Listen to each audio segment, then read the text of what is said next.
Doing sports talk worldwide with some news from the world of boxing. So y'all know what time it is. You ain't in a rush to get concussed.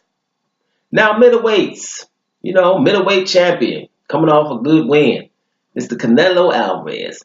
He's doing good now. Received his little, belt and everything from the WBC. And let's stop there. Jose Solomon, WBC Prez. WBC Prez and said a few things that I consider to be absurd, but I understand, how it is. It's just consistent to how he's been up until now when regarding Canelo. He gonna say, Canelo showed that he's better than GGG, right? He showed he's better than GGG, right? And called this one of the greatest fights in boxing history, the Canelo GGG fight. And Canelo shut up a lot of mouths, right? So, first of all, it ain't one of the greatest fights in history, right?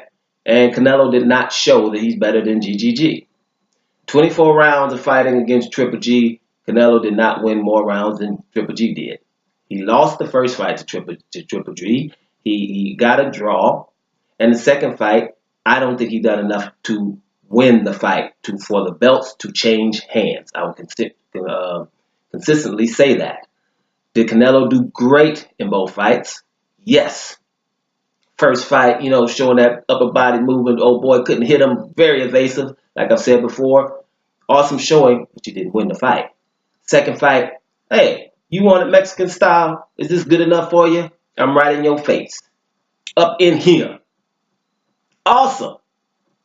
I still don't think he could beat up Gennady Golovkin, especially with Golovkin being the champion.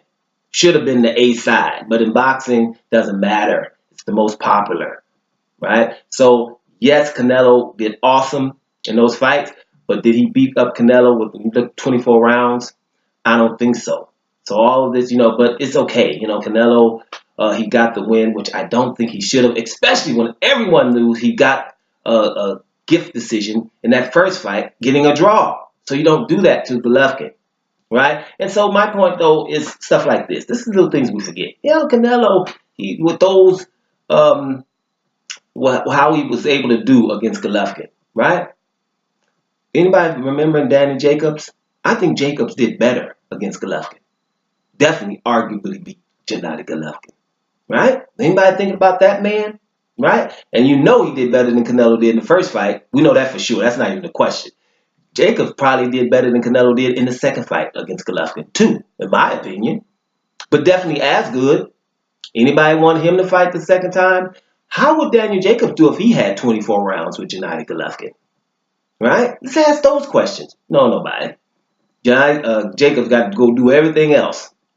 Now, this is not a pro Gennady Golovkin video either, because Golovkin was looking for the easy way out. He didn't want to fight nobody on May the 5th, right, when Canelo was doped, by the way, with clenbuterol, right? He didn't want to. He fought was looking down in lower divisions, looking for Vanis Minor Roses of the world, Jaime Munguia, right, which he better believe, luckily he didn't have to fight him, right? But those are the things he's looking at. With all of those monsters waiting right there, the mandatories to fight, and he didn't want to do it. When he had 8 weeks time, right? Didn't want to fight the southpaw, Andrade, and Andrade even offered him. He said he would fight Orthodox versus him.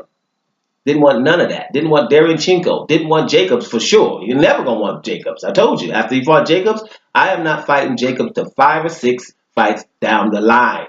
Which means when you're 36 years old at the time, never. So it ain't no pro Gennady Golovkin. But, he still is the champ.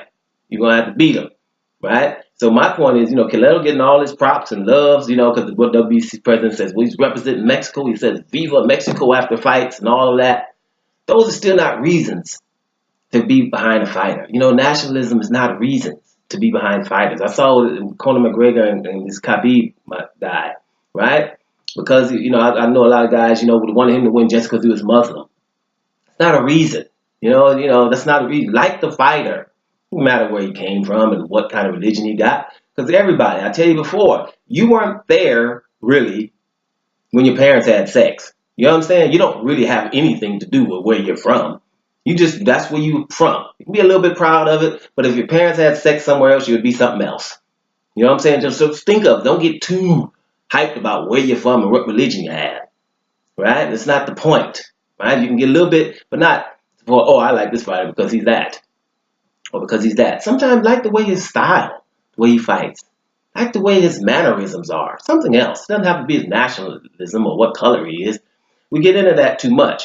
But okay, Canelo getting away with it. Greatest fight in history. We ignoring your boy. You know, you got people like Andre out there saying, let's get the elite versus the elite. No, Canelo's going to be able to go up and fight the regular champion in the division higher. And after that, they're going to give him that. And even after he's been doped, you know, twice. So, you know, things like this, we're going a little bit overboard. Now, the WBC president, you know, he's been like this the whole time, especially after Canelo, you know, was fighting at 155. Another thing I always say, you know, Canelo had his own weight for 3 or 4 fights at 155, even though we have a weight division at 154 and 160. I couldn't make it 155. So he fights Cotto at 155 instead of 160, both of them small. Then what happens? He gets the title and the WBC orders him to fight Golovkin. Canelo gets mad at WBC, don't want to have nothing to do with him for a while. And then he goes down to 154 to fight who? No, not one of the Charlo brothers. No, not Dimitri Andre. None of that good stuff. Not Lara again, which was controversial the first fight. Liam Smith, right? Liam Smith, right? So those are the kind of things. He was upset at WBC. So WBC, I think basically the president is like, hold up, you know, we got Canelo now. We're going to just make sure that he's happy. That shouldn't be, right? That just shouldn't be. You know, and people like, you know, Danny Jacobs should be really upset. You know, should be a little bit more, you know, upset about, you know, why are we giving Canelo all this love for doing what I already did to Gennady Golovkin, right? Nobody even wanted to see the next fight. Why? Because they knew he was going to beat Golovkin. That's why people didn't want to see it, right? But Daniel Jacobs, similar to Andre Ward, will just take the high road on things like that, right? Okay, well, you know, and don't, you know, these guys have a lot of integrity. They know what time it is, but they like, you know, these people are so crazy anyway. They can't control their emotions. They can't control their racism. They can't control it. That those emotions are in the forefront. People can't control it, right? We see the Republicans letting Kavanaugh through because he's Republican. You know, we trying to get him through because we're going to all stick together, even if we're wrong. No, sometimes you got to be like, I don't care if 500 people, we on the same side. If we wrong, I'm jumping off board, right? Integrity is what that's called, right? Let's not forget that. Human beings, that's what separates us from animals.